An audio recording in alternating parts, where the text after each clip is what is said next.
Akkam nagaa jirtu hundi keessanuu waa tokko jechuu barbaada. Keessattuu waa'ee torbee lamaan kana wantoota miidiyaa irratti waa'ee gandaan wal fo'anii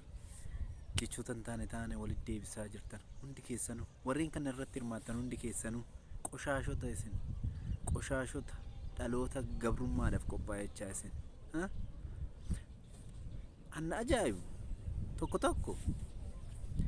Arab deemtanii ton rakkattanii ton moobaayilii achuu bitattanii miidiyaa irra baatanii immoo waa'ee tokko osoo hin beekin gadi yaatanii